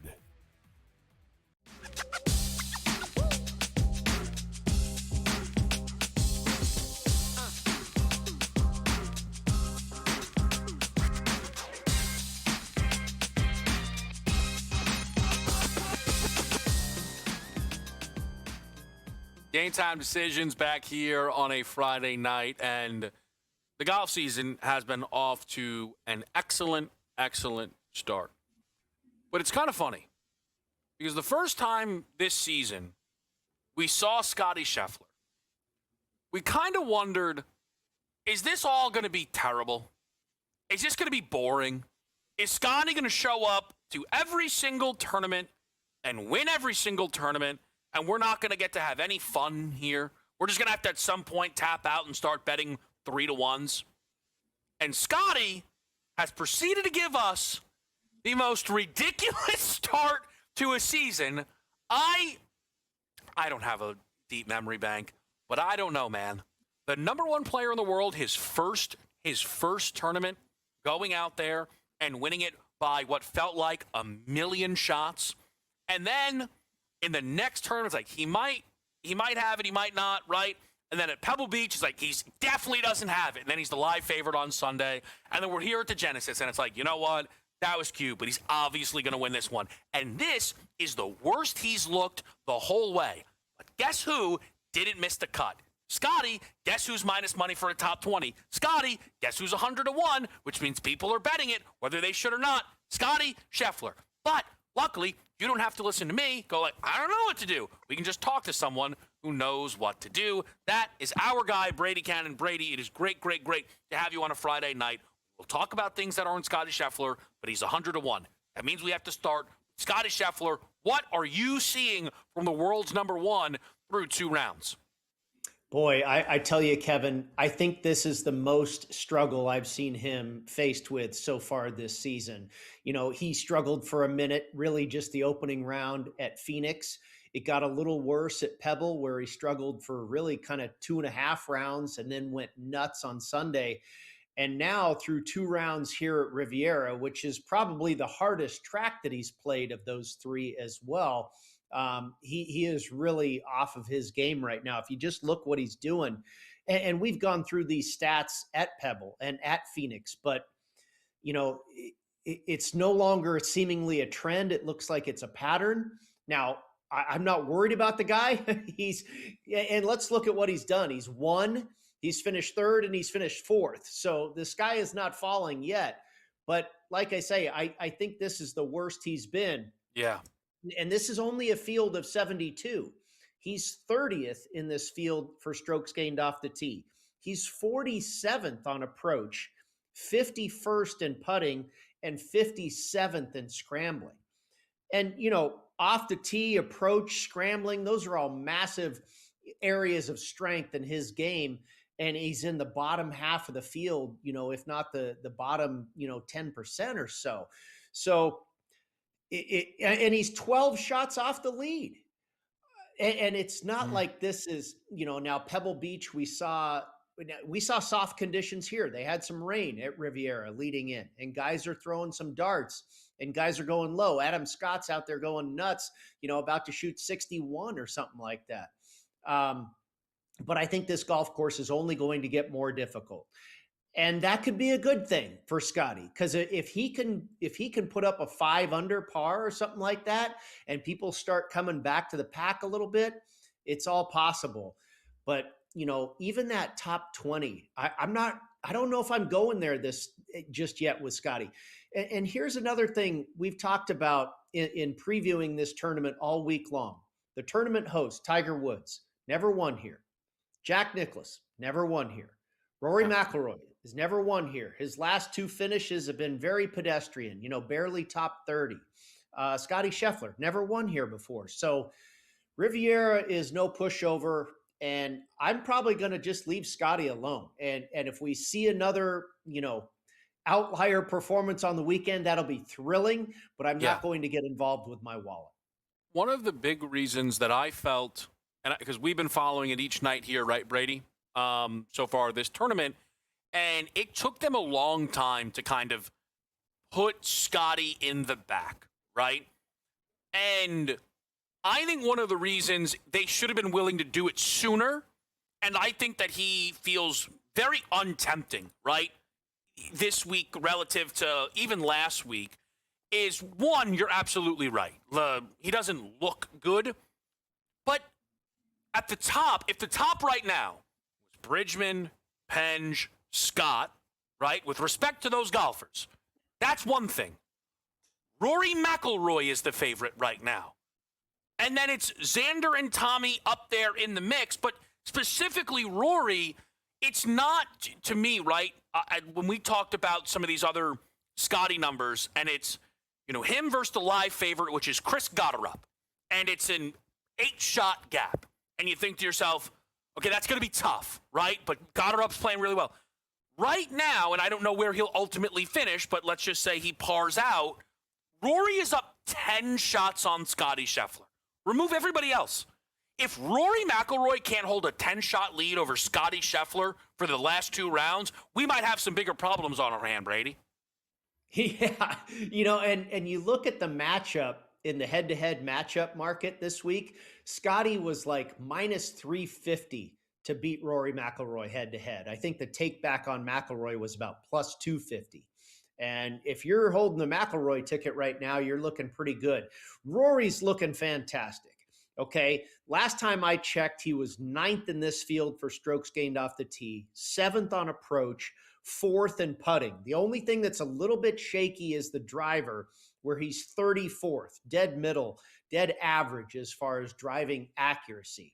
But he's been banging it out there so far, and I know he just blistered another one on 17, which is a par 5. So he's probably going to have a look at birdie on 17. We'll see if what happens on 18. Very difficult finishing hole at Riviera, but he's a guy I would probably bet on right now. The only thing that worries me is he has never won here before. The other thing that's really interesting, Kevin, there's a massive correlation between success at Augusta National and Riviera. You look at the guys that have won the Masters and won at Riviera: Fred Couples, Nick Faldo, Bubba Watson, Dustin Johnson, Adam Scott, Mike Weir, Craig Stadler, Tom Watson, on and on and on and on. And Rory obviously just won the Masters last year. I wonder if now he's going to get Riviera. That's really interesting. Penge and Bridgman, I don't see him sticking around at all, my friend. Yeah. Penge is number one in this field in putting. He is 51st on approach. He can't hit an iron to save his life. He's putting the lights out. And it's similar with Bridgman, who is 31st on approach, 22nd off the tee, and second in putting. Now, they're playing great, but that's just not sustainable for 4 days. Rory's been super steady. Scotty's been really steady. I say Scotty, the old Scotty, Adam Scott, used to call him Scotty. Adam Scott's been very steady, but he's got this outlier round going. You wonder if that's going to be repeatable, or if he's going to come back down to earth. 2-time winner here is Adam Scott, by the way. The other guy that's lurking, that's playing really nicely, tee to green, and the putting can only improve. He's 22nd in this field in putting, which is pretty decent, but it could be better. Matt Fitzpatrick.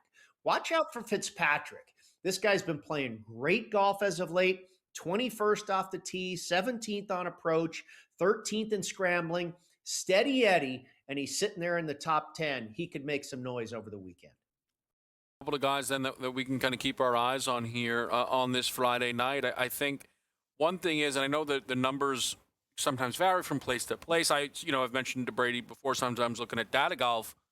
It says right now, strokes gained putting, the guys who are right now top 5 on the leaderboard, I don't know if I've ever seen this, are all in different orders, but 1 through 5 right now in strokes gained putting, which suggests there's vulnerability throughout that top 5, right? And that things can kind of start to... It's also very funny that Penge is having an incredible putting thing, but also completely missed a 9-footer on 18 to free up some of those round 1 leader tickets. We're going to talk to Brady after the break right here on SportsGrid.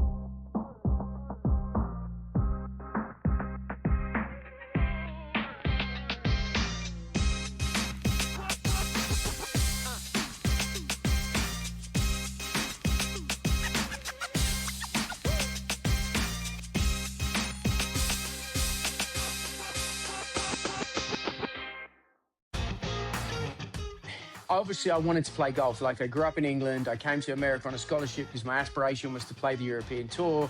And then once I got to America, it was like the PGA Tour. And I think I'd always had kind of this affinity for like the swing and coaching and teaching, and tinkering is probably the best way to say it. That's probably, which is a dangerous road to go, right?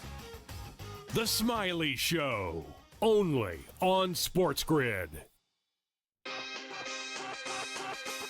Expectations were big for this team coming into this season. They've struggled to live up to them. When you think about the 4 losses for Purdue, they've really felt ugly. Iowa State smashed this team in their building. They dropped the game to UCLA and followed it up by losing at home to Illinois. Game time decisions, only on SportsGrid.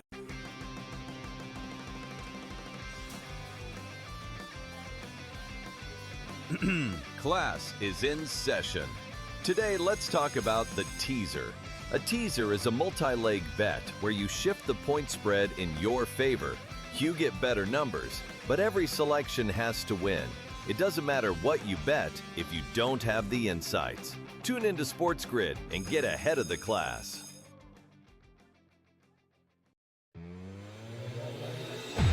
You had the over in U.S. Latvia. That literally was, I don't like the term bad beat, but it's a bad beat when you have 2 goals overturned in the first period alone and you outshoot a team like 300-6, and you can't get it over. You can't get it over 6.5, and the game finishes 5-1. And similar situation with Germany and Denmark. In-game live, only on SportsGrid.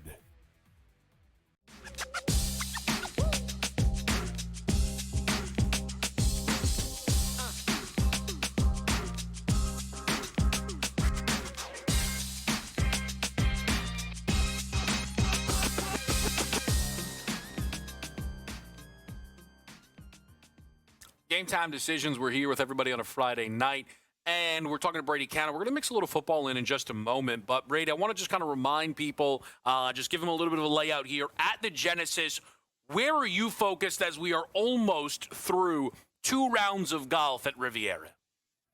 Well, this is maybe my favorite tournament of the year, certainly that is not a major championship. I just love what I like to call the LA Open. Now it's the Genesis and, this and that and the other. But this golf course, Riviera, Sammy was talking to us over the break saying Minwoo Lee loves this course. This is probably the favorite course of all the players on the PGA Tour outside of the majors. This is the deal, and they love this place. And we got a golf tournament on our hands and 36 holes left to go. Rory looks like he should be able to get the job done. There's a couple guys there at the top that I think are going to fall back, but Adam Scott, a 2-time winner here, Fitzpatrick, Wyndham Clark won the U.S. Open at LA Country Club, not too far away, designed by the same guy that did this golf course. If he can hole a putt over the weekend, he's going to be in the mix, but long way to go, my friend. And you're holding the ticket on Rory, and that's a good spot to be in. And I hope you get all the way home. But again, we've got a ways before we get there. Yeah, I think that is totally fair. I will say Rory is a guy who's had this, obviously very interesting career. And there was that stretch in between major championship victories where every time he lost, it was his major indictment. Obviously, he breaks through with the Masters. And then to some degree, it felt like not checked out, but it was like, he's just kind of like riding a high and it's all fine. It's going to be very interesting to see how this lands with Rory getting off to this really hot start. He's obviously had himself a really good follow-up here in terms of round number 2. It looks like he just put another birdie on the board now to put himself at 11 under. So he has an opportunity to be, co-leader through 1, through 2. It's going to be very, very fascinating to watch this all work. Brady, I just want to mix in a little bit of NFL with you on this Friday night. Obviously, you and I talk NFL throughout the entire season, and, it's games and it's capping games. I'm curious for someone like yourself, right, win total start coming out. I would imagine you're not playing these yet. Maybe I'm off base. But do people that you speak to out there in Vegas, when these numbers come up, do they make anything of them? Do they make notes of them, how they move? Do some of them actually play these numbers? I don't think anybody's really getting involved just yet. I can tell you, Kevin, a lot of people, and you know this being in the industry, after the Super Bowl, a lot of people in our business go on vacation. And I'm getting ready for a couple coming up myself here. Yeah. I got some friends that were just spending time in Thailand and, going all over the globe to take a break after football. But I think, really to answer your question seriously, I don't think people are really getting involved in that until we see the schedules come out, which I believe is early May. Yeah. Now, you might know who the opponents are in this type of thing, but you know how it is as a handicapper. You want to see scheduling spots. Does the team have 3 straight road games? What are they doing after a bye week? What are they doing after a London game? There's all kinds of little situational nuances in an NFL schedule that you figure might be an edge for, going against this team, or maybe it's an edge to back that team. So I think, for the most part, people are taking a football break for a minute, certainly until the draft, and then when the schedule comes out. We're just trying to keep track with who all these coaching hires are right here in Las Vegas. My goodness, an absolute overhaul. And I'm excited. Most of these guys that they're bringing in are, under 40 years old. It's going to be a totally new regime. And I'm excited. Hopefully they're around for another decade and we have a lot of success here in town. I think so. We're talking about these win totals because they come out and I think people are interested. But I also, and I pride myself on this. I think our team does. I'm sure, someone like Brady, we're all very honest, right? We're not betting these today because I think that's a bad process, right? I know there are people out there who go, oh my God, Patriots 10.5 max bet under.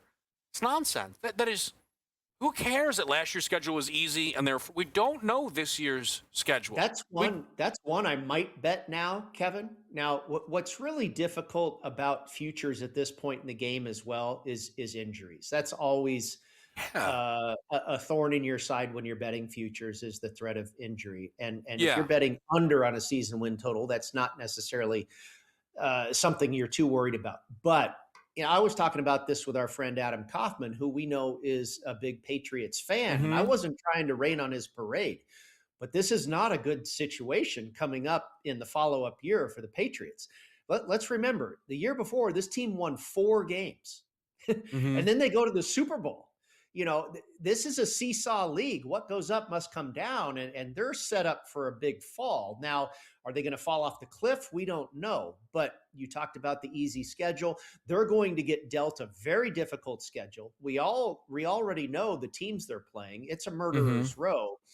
And just to ascend that high, to maintain that is nearly impossible. And then on top of all of that, everybody's going to be they're not a surprise anymore. They've got a target on their back now, and they're also the Super Bowl loser, which is a really tough hangover to shake. So, if I was going to say anything this early in the game, I'm on the fade train for the Patriots. Haven't done anything just yet, but that's certainly the direction I'm looking at this point in the game. There's 2 things. What I should, I guess, say is the process of betting win totals in May, June, July, August, and betting them here in February have to be different. You cannot possibly have the same process. The information changes so greatly, right? So if you basically say, listen, I actually have enough information right now to pick out a target or 2, I think that is valid. What I would say about New England, though, is it is also on the board that they have a great offseason. And that, I'll use Madden. Let's just say their Madden overall right now is an 85. But they had this easy schedule, so they won 14 games. But next year's Patriots team has a Madden overall of 88. It's comfortably better. Guys, look how tough the schedule is. Yeah, but they're much better at football. But we find these things out, right? I think it's on the world because Brady's a really sharp guy that today he thinks under. And by the time we get to August, the numbers move so much, Brady. It's like, actually, guys, we're getting 8.5s now. That's the value, right? These things change. Absolutely. You're right. But look at the records of the Super Bowl losers for the last few years. Yeah. It's not always very pretty. I saw it with Philly. My, oh my. Saw it with Philly. That team.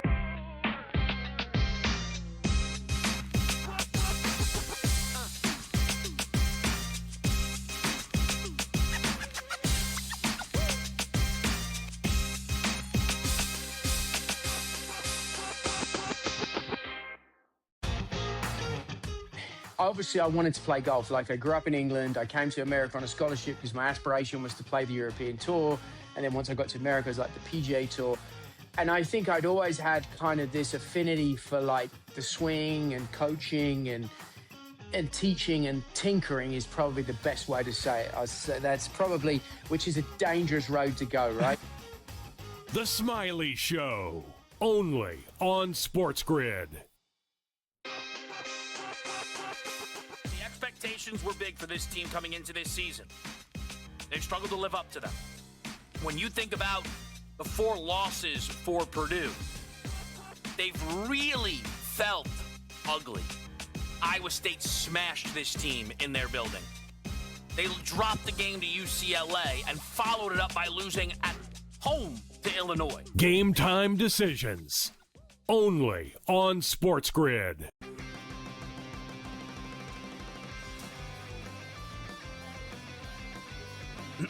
Class is in session. Today, let's talk about the teaser. A teaser is a multi-leg bet where you shift the point spread in your favor.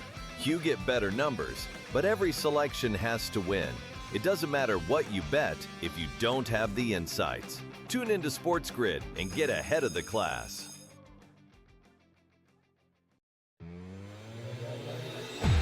You had the over in U.S. Latvia. That literally was, I don't like the term bad beat, but it's a bad beat when you have 2 goals overturned in the first period alone and you outshoot a team 300-6 and you can't get it over.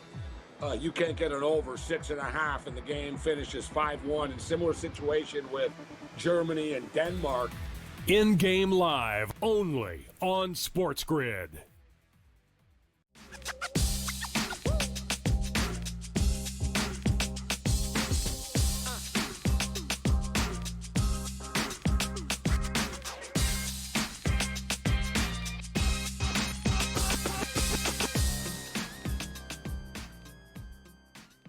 All right, back with you right here on Sports Grid. Great as always from Brady Cannon. We really appreciate it stopping by here on this Friday night. Some news from the team here telling me they think the Australia game, if you think I won't spend the whole segment on this, you're nuts, between the Rams and the Niners, could be on a Wednesday or Thursday.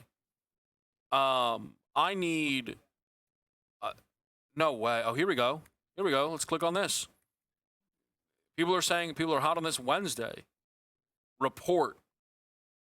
They're going to have a Wednesday game. It says either on Wednesday or Thursday. The report seemingly from _Puck. Let's get, John Orand. Sure, right? Covers the, okay. And then let's type in, 49ers in his account. There's no way, man. There's just no way. I don't believe it. I don't believe it. This is so here's the only thing. The NFL 100 season did not go with the Super Bowl champions on Thursday because it was Bears-Packers. They played on the Thursday because it was like a symbolic thing, and they had the Super Bowl champs play Sunday night. I want to say it was like Pats-Steelers. If it was, what a brain. If they want to do this Australia thing, to me, you should then do Seahawks-Patriots Sunday Night Football, in my opinion. What time is it in Australia? I mean, you want to talk about the best segment we've ever done. It is... it's basically going to be noon Saturday. So what time is that game going to be? This is dumb. Oh. The NFL are the greediest. My gosh. All right. Is that not all? Do people like that? Are you at home like, yep, that's great. Start the NFL season on a Wednesday? It's not good. That's my take. So they're going to play. Oh. So that game is going to kick off local time at noon. It'll be Thursday noon there, Wednesday night for us. Oh, that stinks. That's so bad. And they feel like, they have to do that to give those guys time to come back to play week 2.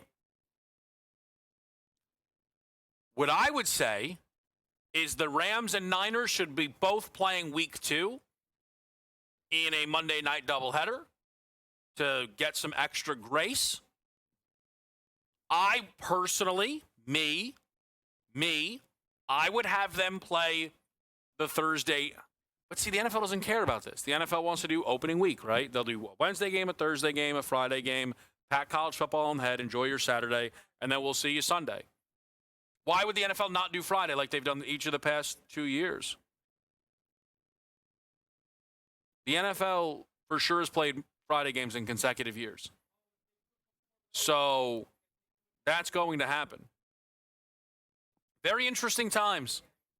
Very interesting times. What an NFL season, I guess, we are on the hook for. Let's update the NBA board before we leave you on this Friday. Cavs up big, Heat up big, Pacers up big, Jazz up big, Wolves up big.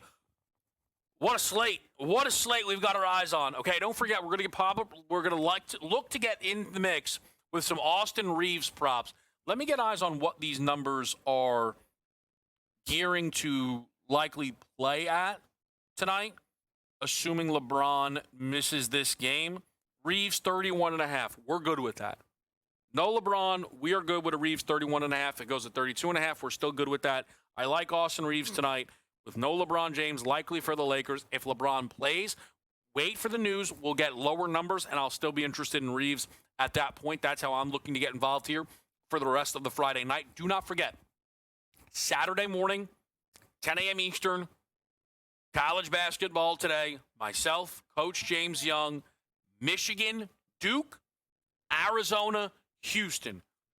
The right now 1, 2, 3, 4 in the AP poll are all playing one another, and they're one of 5 in Ken Pop. So it's going to be really good. Cannot wait to see you there for Sports Grid Game Time Decisions.